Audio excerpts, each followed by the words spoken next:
Hello guys, स्वागत है आपका अपने यूट्यूब चैनल स्टडी विद अमन कुल में। तो आज की इस वीडियो में हम देखेंगे पेपर को हम प्रेजेंट कैसे करें। सब ने सिलेबस कर लेते हैं, सब एंड टाइम में सबका सिलेबस कंप्लीट हो जाता है, सब पढ़ लेते हैं, सब क्वेश्चन पेपर लगा लेते हैं, सैम्पल पेपर लगा लेते हैं, क्वेश्चन बैंक कर लेते हैं। बट कुछ बच्चे 90 प्लस ले आते हैं और कुछ बच्चे 70 में रहते हैं। दोनों की नॉलेज बराबर है, बट पेपर को प्रेजेंट करने का तरीका मैंने अपने बोर्ड एग्ज़ाम में भी एक्सपीरियंस करा है। क्योंकि जिस क्लास में मैं थी उसमें भी एक मैं थी और एक लड़की थी। वो ऑफकोर्स मेरे से भी इंटेलिजेंट थी, बट उसे पेपर प्रेजेंट करने का तरीका नहीं आया। वो बहुत बड़ा चढ़ा के लिखती थी, वो हर चीज़ ऐड कर देती थी क्योंकि उसे बहुत कुछ पता है तो वो सब लिख देती थी। दैट्स वाई उसके नंबर मेरे से कम आए और मेरे ज़्यादा आए। तो यही चीज़ आपको नहीं करनी, और कैसे पेपर को प्रेजेंट करना है वो आपको मैं आज के इस वीडियो में बताऊंगी। तो स्टार्ट करते हैं। सबसे पहले मैं भी वही चीज़ बताऊंगी, ऑर्डर वाइज आपको जाना है। आपको अपना पहले पेपर सेक्शन ए करना है, फिर बी करना है, फिर सी करना है, फिर डी करना है।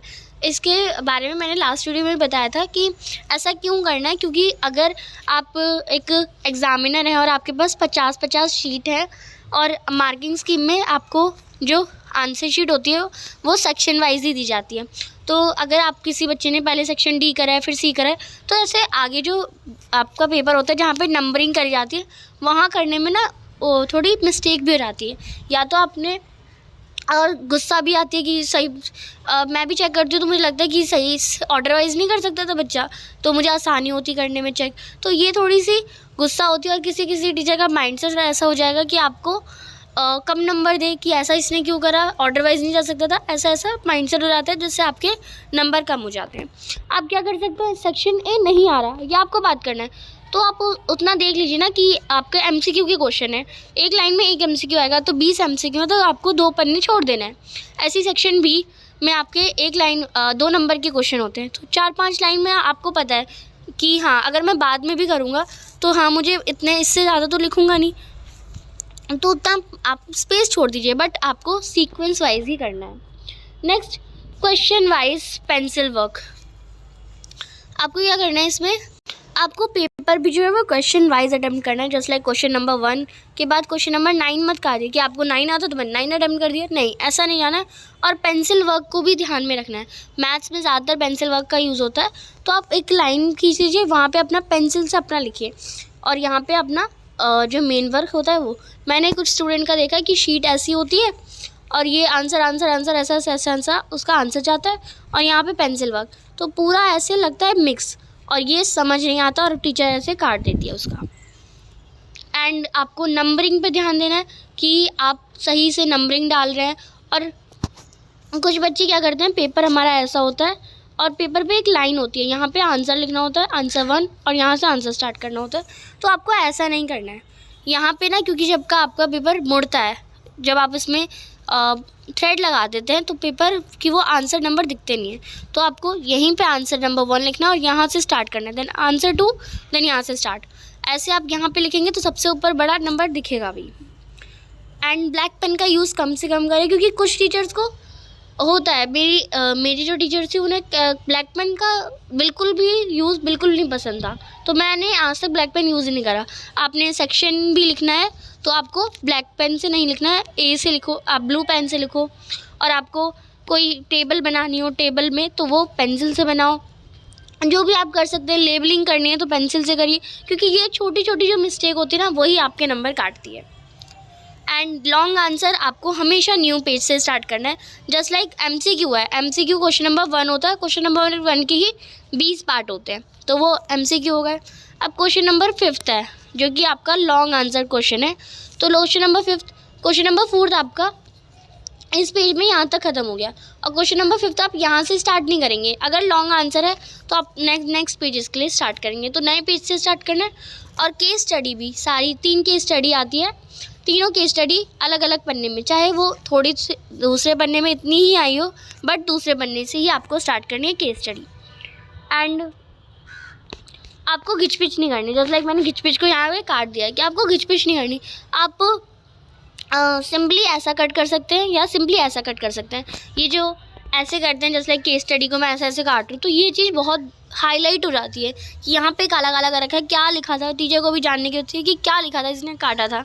तो ऐसे घिचपिच करने से जो कंसंट्रेशन है वो बदल जाता है। तो आपको खिचपिच नहीं करनी है, ऐसे ही सिंपल कट कर देना है और अपना एक्स्ट्रा एफर्ट्स नहीं लगाने कि हाँ मैं भी और पॉइंट्स ऐड कर दूँ। जो मैंने स्टार्टिंग में शेयर करा कि जो उस लड़की ने ज़्यादा से ज़्यादा अपना जो भी आता था उसने सब लिख दिया, जो नहीं भी पूछा गया वो भी लिख दिया और उससे पेपर बहुत बड़ा लगने लगा, चेक करने में प्रॉब्लम हुई और उसके नंबर कट गए।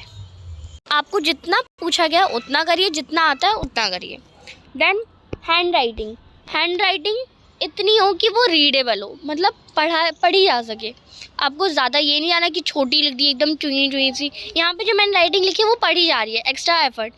और ये नहीं कि आप कर्सिव में घुस गए, क्योंकि कर्सिव कुछ टीचर्स को नहीं समझ आती, कुछ को पढ़नी नहीं आती कर्सिव। जैसे लाइक मेरे को कर्सिव पढ़ने में थोड़ा एफर्ट्स लगते हैं कि हाँ ये क्या ही लिखा होगा। बट आपको अगर सिंपल राइटिंग है तो बहुत अच्छा है, बट कर्सिव ऐसी लिखी है जो समझ आ जाए, क्योंकि ज़्यादातर टीचर्स को कर्सिव भी समझ नहीं आती। तो आपको सिंपल राइटिंग देखनी है। हैंड राइटिंग में रीडेबल होनी चाहिए, स्मॉल होनी चाहिए, मतलब ज़्यादा स्मॉल भी नहीं होनी चाहिए, ज़्यादा बड़ी भी नहीं होनी चाहिए, और स्पेस एकदम सही भी देना चाहिए।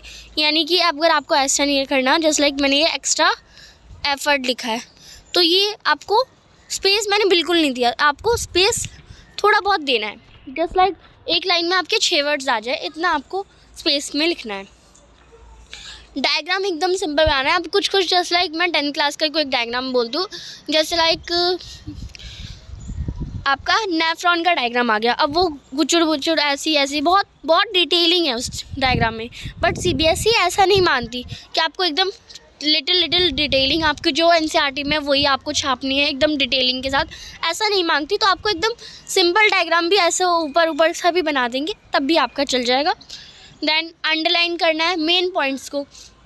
जहाँ पे आपने नेफ्रॉन का, अगर मैं नेफ्रॉन ही ले रही हूँ तो नेफ्रॉन के आपने एग्जाम्पल मेंशन करे हैं या उसका फंक्शन मेंशन करा है तो उसे ही हाईलाइट करो।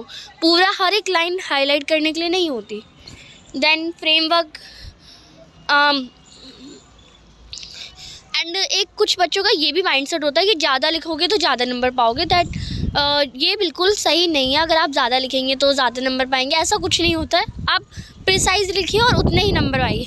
ज़्यादा लिखने से 5 नंबर का 5 में से 6 नंबर तो नहीं मिल जाएंगे ना। 5 नंबर का होगा तो 5 ही नंबर मिलेंगे।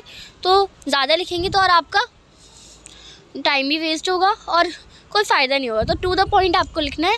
एंड फ्रेम यानी आपको मैंने लास्ट वीडियो में बताया था कि आपको पेपर जो है वो अच्छे से लाइन वाइज करना है, ऑर्डर वाइज करना है, आंसरिंग सही से करनी है और पेपर को एक बॉक्स के अंदर, जैसे लाइक आपका पेपर है, आपका ये पूरा पेपर है, उसमें आप इतने में ही अगर आप अपना आंसर लिख रहे हैं तो इतने में लिखिए। अगर इसने पूरे में ऐसे लिख रहे हैं, पर आपको ऐसे नहीं करना। जस्ट लाइक एक पेपर है, आप पूरा ऐसे लिख रहे हैं तो ऐसे ही जाएंगे। बट आपने पहले क्या करा, पहले इतना सा लिखा, पहले इतना सा लिखा, फिर इतने में लिख दिया, फिर इतना सा लिखा, फिर इतने ऐसे टेढ़ा मेढ़ा नहीं जाना। आपको एकदम बॉक्स के अंदर ही, जैसे लाइक आपका आंसर बॉक्स में रहे, ऐसे में लिखना है। तो ये आपको थोड़ी पेपर प्रेजेंटेशन की स्किल थी। आई होप आपको हेल्पफुल लगी हो। कोई भी डाउट हो कमेंट सेक्शन में पूछ सकते हैं। चैनल को अभी तक सब्सक्राइब नहीं किया तो प्लीज़ सब्सक्राइब ज़रूर करें। वीडियो अच्छी लगी तो इसे लाइक करिए और दोस्तों के साथ शेयर ज़रूर करिए। Thanks for watching. Bye bye guys.